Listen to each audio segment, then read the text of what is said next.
Ken, tell me your full name, date of birth, place of birth, and your occupation. First name is Kenneth. Last name is George. January 19th, 1964. I was born in Flushing, Queens, New York. What is your occupation? At the time, I worked for New York City Highway Department. I worked there for 19 and a half years before I got sick. What was your job? I used to rip up roads, work on bridges. I worked in a blacksmith shop, welder shop. Worked with a lot of trades. What were you doing on 9/11? On 9/11, we were working on Bell Boulevard when the World Trade Centers were attacked. And what happened was they called us on the radio and dispatched us back to the yard. So we all went back to the yard and we stood around and waited. They told me to report that night back to the yard, come around 7 o'clock p.m. that night. And then from there, they gave me a bus. We all hopped on a bus and they drove us to Canal Street. When we got to Canal Street, I had to walk from Canal all the way down to the West Side Highway and got to the pile. I had to get an ID badge and I had to get fingerprinted, and I had to see the Secret Service basically, and to give them all my information before I got onto the pile. They also gave me a water pack. I had a water pack, and they were saying that we still might get hit from overhead aerial bombs, to be careful. So they said, as long as you have enough water in there, they could always come back and find you, but you could survive longer with water than you could with food. So they gave us that. Did they give you a mask or any respirator? No. Okay. At the time, they didn't give you no mask, no respirators. I had my own respirator at the time, but what happens is with those respirators, on normal use, you can get about a week on it. There was so much stuff that was in the air that my mask filled up so quick I couldn't use it no more, and there was no additional cartridges, so I had no mask. What was your impression when you got to the site? What did you think? How did you feel? I felt I was scared.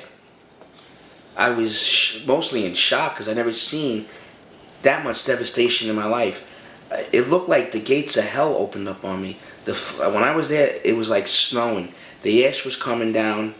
I mean, the flames, the smoke, the screaming of the people, and the darkness that was around, and you could feel the sense of death all around you. It was amazing. I mean, it seemed like there was no heaven and no earth. It seemed like it was just pure hell, you know? It was unbelievable. Unbelievable. And I remember the smoke, you know, it could be my imagination, but it looked like the devil itself was watching it, you know? That's how it looked when I was there. So what were you actually doing there? Were you on the recovery, rescue? Did you find any survivors? Did you find bodies or body parts? What was your job? And tell me about your job and how long you stayed there working. I was when I went there, they had me in my union hall at 125 Barclay Street. I was there with the ESU cops. They were there. They had me go with them, and I hooked up with some firemen. And I remember I was working on this. We were working on this pile, and we were moving debris and stuff. And this green smoke came out of the ground, and it took all the oxygen away from us. And I fell down and I just started coughing and coughing and coughing. So did the other people that was working with me. You know, we had this cough. I was on search and rescue. I was like crawling around on my hands and knees trying to find anything I can. What I did find was a lot of body parts. Stuff I could recognize, stuff I couldn't recognize. So, you know, I would put them in a plastic bag. You know, I would scream, everything would stop, and people would come with the dogs and finish the search. No, I didn't find anybody alive, but I did find a lot of body parts. Yeah, I did find a lot of body parts. I helped carry them to the makeshift morgue. After that, I was on bucket brigade. You know, I was there for a long time. How long did you stay from your first night on September 11th? And so were you there for 24 hours, 48 hours. So how long did you stay initially, and then how many days or months did you continue to work there? I was there from September 11th, but I didn't get onto the pilot until 12. Like I said, I had to get my badges and stuff. So from September 12th until February 29th of '02, I was on the pilot. I did 16 hours a day, 7 days a week. After that, I couldn't do it no more, so they cut it down, and I was there just like Saturdays and Sundays. 12-hour shifts to 16-hour shifts a day. Now, you described your first encounter with some kind of toxic smoke or toxic cloud. That was the first time you felt ill. Right. Were there other times while you were down there that you felt this kind of sickness? Yes, when I was down there, my eyes, I had to get washed out numerous of times. My nose was clogged constantly, and I had a hard time of breathing. It was like somebody was stepping on my chest. So finally, November 13th, '01, is when I first went to see my primary physician, and he turned around and says that I had some kind of bronchitis. And I was like, bronchitis? Well, he gave me some medications, and then I went back to the pile, and a couple of days later, the cough was still there. That I started coughing up blood from being sore, from coughing so much. So when I went back to the doctor, he told me I had asthma, I had all this kind of bronchitis stuff, and he gave me all kinds of asthma medications at first. So, I did the asthma inhalers and stuff like that. And I went back to the pile again, or the pit, what they would call it back then too. And the cough still never seemed to go away, And that was the beginning of the disease. So when you finished working at Ground Zero, you went back to your regular job at DOT? Yes, after I finished down at Ground Zero, like I said, I went back to my regular routine, and then Saturday and Sundays I was back down at Ground Zero. Now, after a couple months, it was just a cleanup. They made it just into cleanup. So then I was just driving fuel around, fueling up all the police equipment, all the firemen's equipment. So they have the light generators and stuff like that. And then I was just on cleanup, And I mean cleanup with my hands and knees, still, shoveling, moving the debris like that. That's what I mean with the cleanup. And I was, I just remember the first night, I want to mention this because this is important. One of the diseases I have too is I wound up getting PTSD. And when I first went there that night, I remember when the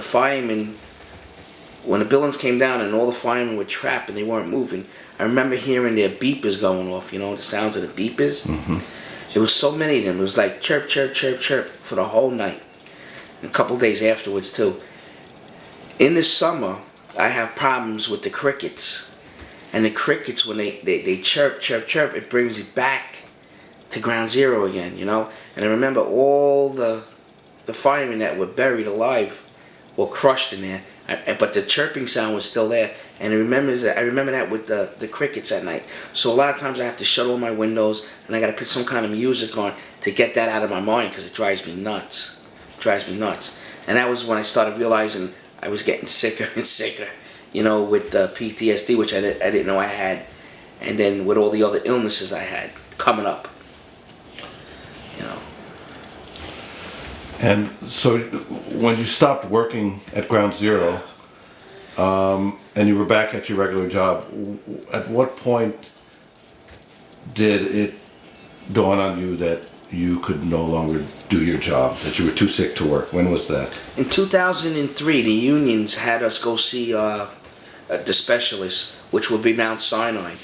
And I went to go see Mount Sinai, and that's when they gave us the full physical. And their doctors were specialized in this type of disease and stuff like that. So when they gave me all these tests and the blood work and stuff like that, they said I didn't even have asthma anymore. I had restricted airway disease, which means I can't get enough oxygen in and I can't take enough oxygen out. So that's what gave me the cough and the problems with my lungs. I have a rash on my face here from all the asbestos that when I was on my hands and knees, I would go like this a lot of times. and I must have buried it in. So now I got a rash there and a rash up here. That's all from the toxins. Then I was coming home and I was fighting with my wife a lot. So one of the nurses at National Universal Medical at the time, that's where I was seeing, because they were the only ones that were open up that I could go see within a month or so. The rest of the other people I had to wait a couple of months to go see them. And they diagnosed me with PTSD, which I didn't even know I had. Which that really screws me up. Because I can't go into, like my daughters, they can't light a fire pit because the smell of the ash, it brings me back to the pile again. There's a lot of things that set me back off. And that's when I started realizing my life started coming down. And because of all the steroids I was on, caused me to blow up like a balloon. So I was on the steroids for over a year. So I blew up so bad from the steroids, and by me not breathing good, I couldn't exercise, I couldn't move, caused me to have a heart attack. And it was all due from 9/11. So my disease just kept getting worse and worse and worse. And finally I just couldn't do my job no more. And that was the big fight, trying to get out of the job. I had to go see more doctors and more psychiatrists. They treated me like if I was a criminal. They really did. They treated me like if I was a criminal. Until finally... Who treated you as a criminal? The city of New York treated me like if I was a criminal. I had to go see their specialist, their lung specialist, their heart specialist, their psych doctors I had to go see. And I took that big... I remember they gave me a big 500 question test, to fill out. And I failed it. And that's when they knew there was something wrong with me, and they told me I can't work no more. That was 2003. 2006. 2006. Yeah, That's when they said you couldn't be on the job anymore. I couldn't be on the job no more. 2006, I was officially retired. Plus, I still kept going to work when I was fighting them. I lost 96 days of sick leave, which I never took off sick. So that it was my padding. From November 13th was my padding when I started taking days off. And I wound up losing 90. Okay, Ken, please tell me about just a list of all your diseases, ailments, sleep apnea, everything that you go through. Name some of the medications you're taking and other things like oxygen. Just go through your whole medical situation as you can. Okay, just on my diseases, I got the heart disease, I got lung disease, I got the PTSD, I got the sinus problems, I had carpal tunnel, both hands get operated on, and I get very bad headaches, severe headaches at night. I also have bad, terrible dreams at night. So because of my PTSD and stuff, I take Zoloft, Trazodone, Ambien, there's so many of them. There's so many. I take just for this Topamax. That's just for like PTSD. I take Xanax and Conopin. I take that to calm me down. I'm on Risperol to calm my temper down and my nerves down. And because at night, I told you, the nightmares are unbelievable. I'm on all kinds of inhalers. As you can see, I'm on inhalers here. For the heart, I'm on 6 different meds for the heart. I'm on I'm on Toparol, Vitorin. I'm on aspirin, Plavix, and the other one is I'm sorry, I can't think of it now. It's here though. there's so many of them. I take Vicodins for the headaches.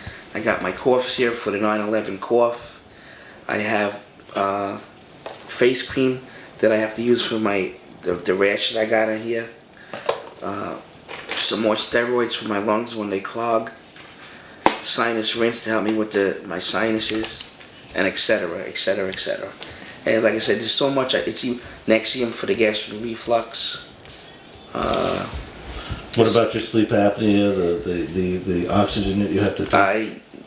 Right. So if the weather's really bad, like there's some days I can't breathe, I have to sleep with my oxygen, and there's some oxygens I gotta carry with me.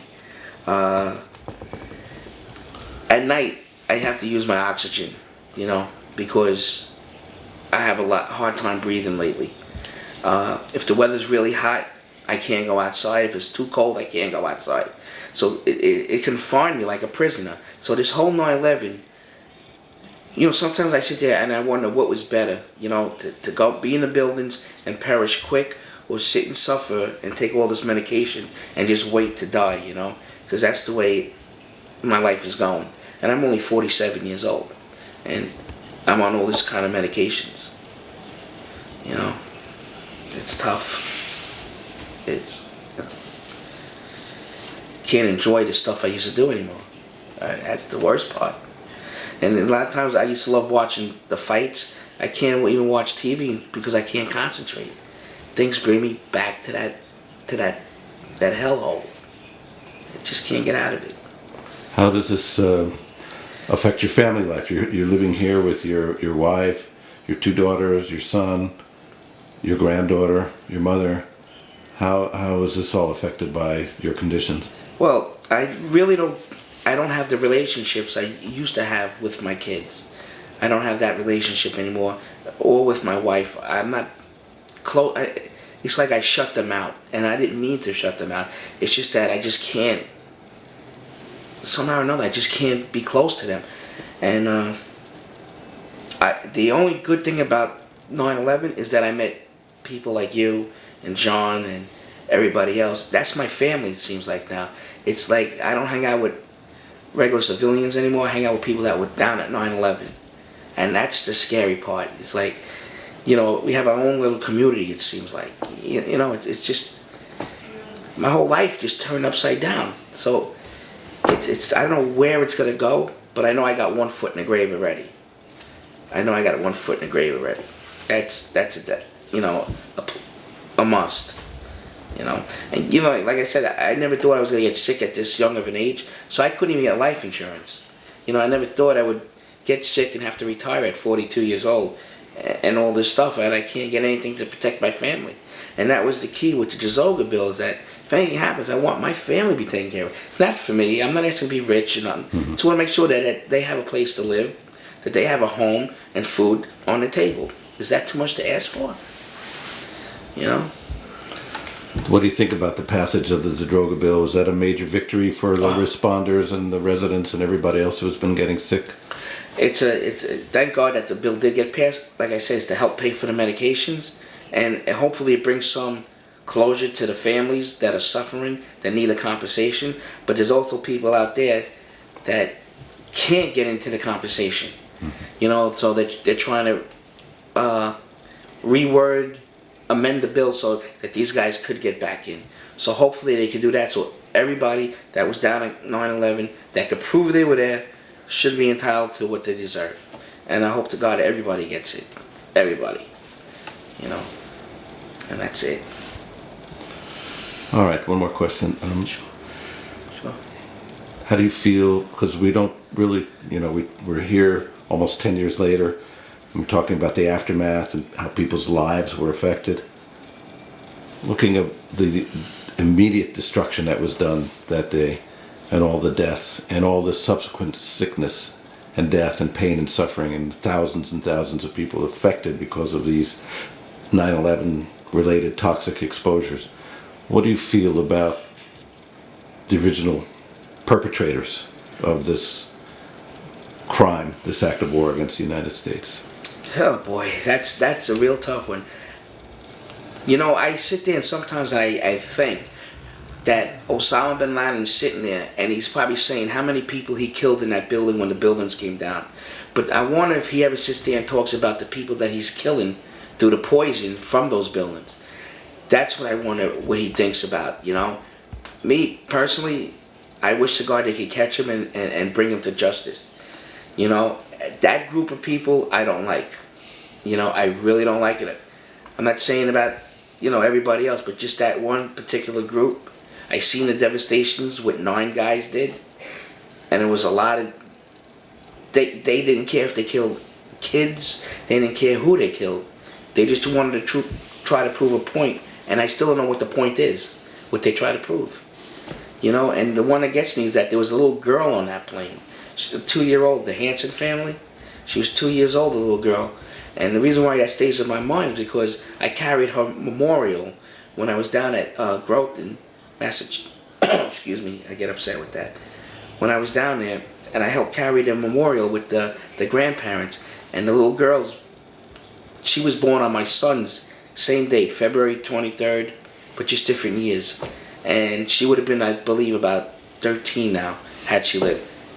They killed a little innocent girl like that, little angel. How do you expect to, I feel towards them? I wish to God we can get them and kill them. That's how I feel. An eye for an eye, a tooth for a tooth. You know? You can't turn your cheeks anymore. You know? You can't do that. All right, that's excellent, Ken. Is there anything else that you want to say? Did I forget to ask anything, or do you have anything else that... No, but I just like to thank all the people out there that still care about the 9/11 responders and show their support for us. I want to thank them, thank you, and God bless everybody out there that really cares. Thank you so much too. Appreciate it.